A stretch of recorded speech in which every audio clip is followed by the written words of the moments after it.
Now, the most complicated thing we could do when we're asking you to find the equation of a line is to only give you 2 points. And the only reason why it's more complicated is that you have to find the slope before you do anything else. And then it just becomes like the problems we've already been doing. Okay, so when you're given 2 points, the first thing you're going to do is use those 2 points to find the slope like we've learned before. Then you'll use the point slope form that we just learned. Okay, so this number 1 says find the equation of the line through the points 2, 3, and 10, 4. So we'll let this one be x1, y1, x2, y2. So the first thing we're going to do is find our slope. So we'll take 2 minus 10. Oops, sorry. Those are our x values. We want to use our y values, right? So y1, 3 minus 4 over our x values, 2 minus 10. So this gives us negative 1 over negative 8, which simplifies to be 1/8. So we know our slope is 1/8, and we can use the point 2, 3. You can actually use either of the points, but we'll use our first one.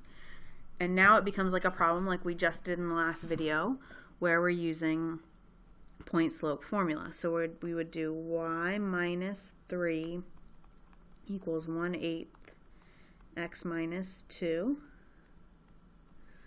Okay, to put it in slope-intercept form, the first thing I'm going to do is distribute the 1/8.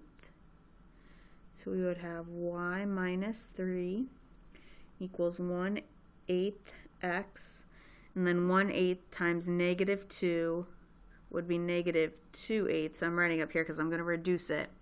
Would be negative 1/4 if you divide the top and the bottom by 2. So we'll have minus 1/4.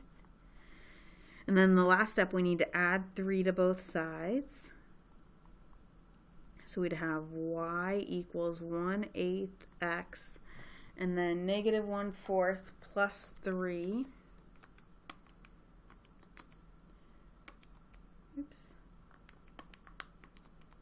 Is 11/4.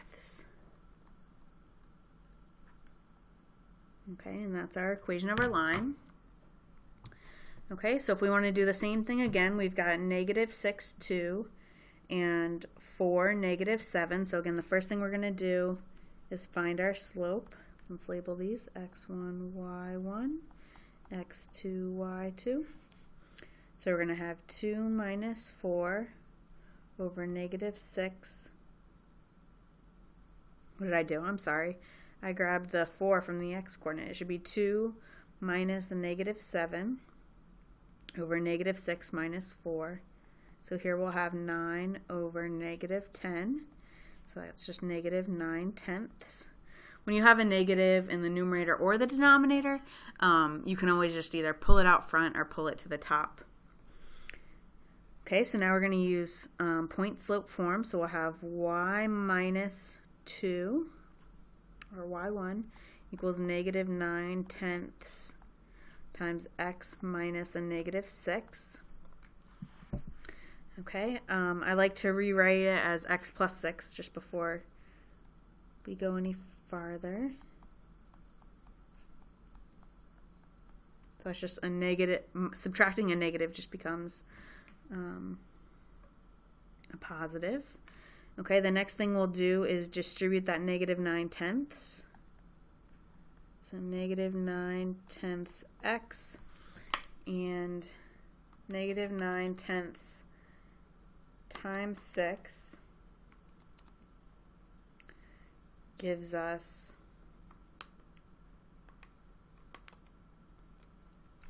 negative 27/5. And the next thing we need to do is add 2 to both sides. So we'll add 2 to that 27/5. And it becomes negative 17/5.